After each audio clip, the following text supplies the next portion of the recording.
কিন্তু এখানে যে নৈতিক সমর্থনহীন একটা যুদ্ধ আমরা ঘোষণা করলাম, কাউকে জিজ্ঞাসাবাদ ছাড়া, আমাদের যে ন্যাটোর কথা আছে বলছে আমাদেরকে সহযোগিতা করছে না, আমরা কি ন্যাটোর সম্মতি নিয়েছিলাম?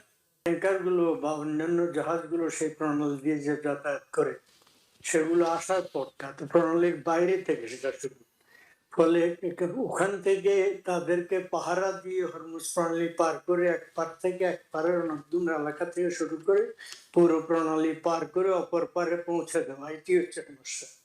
আমেরিকার আগামী 20 বছরের তেল যদি কোনো আমেরিকায় বাইরে থেকে না আসে, কোনো অসুবিধা হবে না। আমেরিকার নিজস্ব যে তেল খনি আছে, নিজস্ব যে তেল ভান্ডার আছে রিজার্ভ ছাড়াও, সেখান থেকেও আমেরিকা আরো 100 বছরের উপরে চলতে পারে। তারা এখন আগের মতো অত অস্ত্র তাদের হাতে আছে বলে মনে হয় না। প্রথম দিকে যেভাবে মানে মিসাইল ক্ষেপণাস্ত্র পাঠাচ্ছিল, রকেট পাঠাচ্ছিল, এখন তারা তা পারছে না। হরমুজ নিয়ে যে ঘটনা, তেলের বাজারে হরমুজের মানে শেষ পর্যন্ত তেলের বাজার কি অস্থির হতে থাকবে? হরমুজের নিয়ন্ত্রণ আসলে কার হাতে থাকবে, আপনি কি মনে করছেন? হরমুজ প্রণালী যে অংশটা পার হতে হবে তার নিয়ন্ত্রণের চাইতে বড় কথা সেখানে ওই যে ট্যাঙ্কার গুলো বা অন্যান্য জাহাজগুলো সেই প্রণালী দিয়ে যে যাতায়াত করে, সেগুলো আসার পর প্রণালীর বাইরে থেকে সেটা শুরু, ফলে ওখান থেকে তাদেরকে পাহারা দিয়ে হরমুজ প্রণালী পার করে এক পার থেকে এক পারের নতুন এলাকা থেকে শুরু করে পুরো প্রণালী পার করে অপর পারে পৌঁছে দেওয়া, এটি হচ্ছে সমস্যা। তো হ্যাঁ, এটা আপাতত তো একটা অস্থির অবস্থা আছে, কিন্তু যেটা বিস্ময়কর সেটা হচ্ছে যেভাবে ইরানে মানে মিসাইল এবং অন্যান্য আক্রমণ হয়েছে অনবরত, সর্বাধুনিক যুদ্ধ বিমান দিয়ে সেখানে প্রতিদিন বোমা বর্ষণ করা হচ্ছে, অত্যন্ত উচ্চ শক্তি ক্ষমতা সম্পন্ন বোমা। দেশে অনেক কিছু সে সামরিক ঘাঁটি থেকে শুরু করে মিসাইল ঘাঁটি, প্রক্ষেপণ কেন্দ্র, তাদের বিভিন্ন জায়গায় সবকিছু তাদের তাদের অস্ত্র শস্ত্র, তাদের নেভিকে অনেকাংশে শেষ করে দেওয়া হয়েছে বলা হচ্ছে, তাদের এয়ারফোর্স শেষ করে দেওয়া হয়েছে, তাদের ল্যান্ড ফোর্সের ঘাঁটিতে আক্রমণ করা হয়েছে। তো এত কিছুর পরেও, এবং তারা যে সমস্ত অস্ত্র বারুদ উৎপাদন করতো সেগুলো অনেক অধিকাংশ আক্রান্ত হয়েছে। তাদের লিডারশিপ যে সমস্ত জায়গা থাকতো, প্রথম আক্রমণে খামেনি সহ মানে কয়েক ডজন তাদের নিহত হয়েছে। তো এত কিছুর পরে এখনো পর্যন্ত মানে তারা চ্যালেঞ্জ কিভাবে দিতে পারে, এটি বিস্ময়কর। ঘটনাটা কি, এটা একটা বিরাট প্রশ্ন। মানে তারা এখন আগের মতো অত অস্ত্র তাদের হাতে আছে বলে মনে হয় না। প্রথম দিকে যেভাবে মানে মিসাইল ক্ষেপণাস্ত্র পাঠাচ্ছিল, রকেট পাঠাচ্ছিল, এখন তারা তা পারছে না। কিন্তু তারপরে এটা একটা কথা। 2 নম্বর হচ্ছে, বলা হচ্ছে যে ওখানে তারা মাইন পুঁতছে বা পুঁতবে। মাইন পুঁততে পারে কিভাবে? আগে থেকেই তো এরা মানে যুদ্ধ শুরুর আগে থেকে প্রস্তুতি নিয়েছে, পাহারা নিয়েছে, উপগ্রহ থেকে দেখেছে। তখন তো নিশ্চয়ই মাইন পোঁতা ছিল না। মাইন পুঁতলো কখন? এরা আক্রমণ শুরু করার পরে তো পুঁততে পারার কথা না। তা আমার কাছে সবকিছু একটা ধোঁয়াশা এবং প্রশ্নবোধক চিহ্ন হয়ে দাঁড়িয়েছে। এটা কিভাবে এটা সম্ভব হচ্ছে?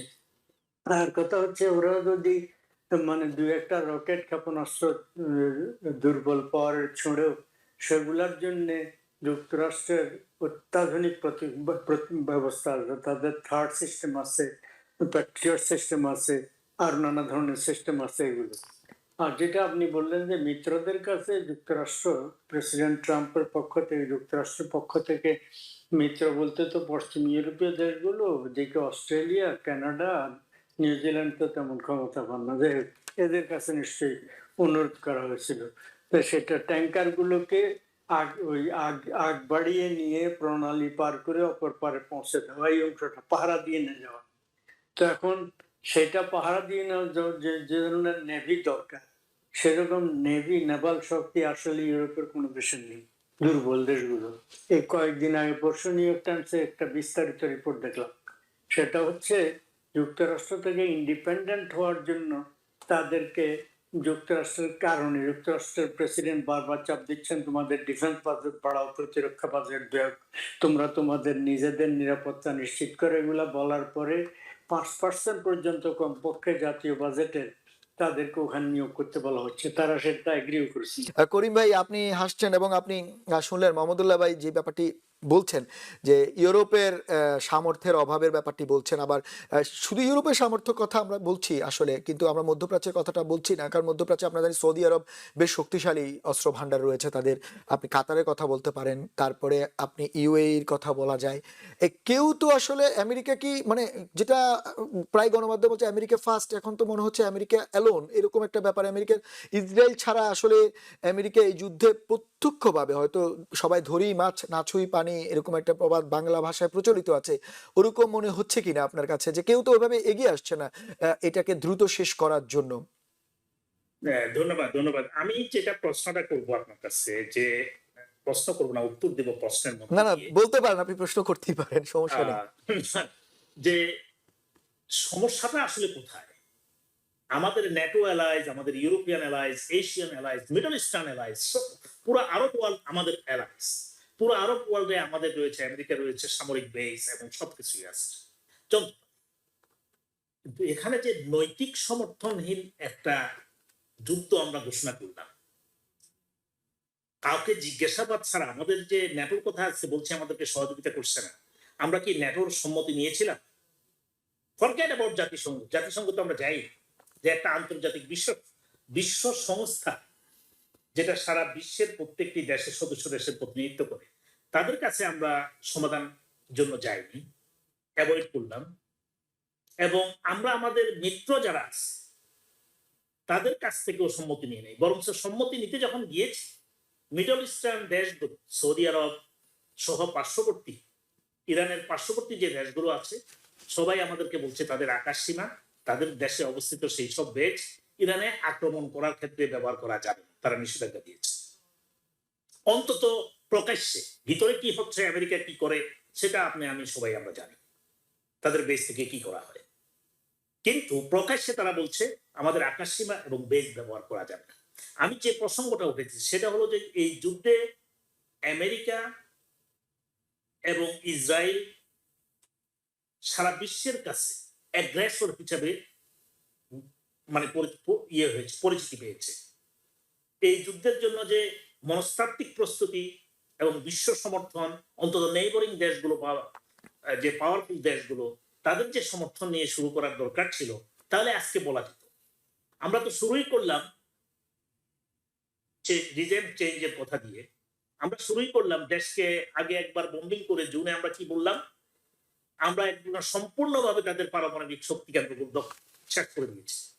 তাহলে এরপরে আবার কি কারণ আছে? এরপরে বললাম যে আমরা এরপরে যাইয়া পুরো দেশে এক সমস্ত বিল্ডিং গুলো ধ্বংস করে দিলাম, তাদের সামরিক বেসামরিক স্থাপনা, বিশ্ববিদ্যালয়, জাদুঘর, তাদের সবগুলো আমরা শেষ করে দিচ্ছি দুইটা দেশ মিলিয়ে। কিন্তু এখন এমন একটা জায়গায় আমরা বন্দী হয়েছি যার ভুলের কারণে শুধু আমেরিকা ইসরায়েলকেই তার খেসারত দিতে হবে না, বরঞ্চ তারা যেমনটা মাহমুদুল্লাহ ভাই বললেন, আমেরিকার আগামী 20 বছরের তেল যদি কোনো আমেরিকায় বাইরে থেকে না আসে কোনো অসুবিধা হবে না। আমেরিকার নিজস্ব যে তেল খনি আছে, নিজস্ব যে তেল ভান্ডার আছে রিজার্ভ ছাড়াও, সেখান থেকেও আমেরিকা আরো 100 বছরের উপরে চলতে পারে।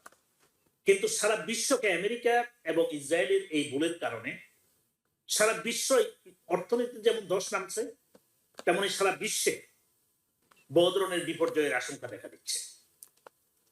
এটা হলো যে আমাদের ক্যালকুলেশন ভুলের কারণে। আপনার মনে আছে যে আমেরিকার সমস্ত জেনারেল, আমেরিকার সমস্ত যে নিরাপত্তা বিশেষজ্ঞ, তারা এই যুদ্ধ শুরুর আগে 1 মাস থেকে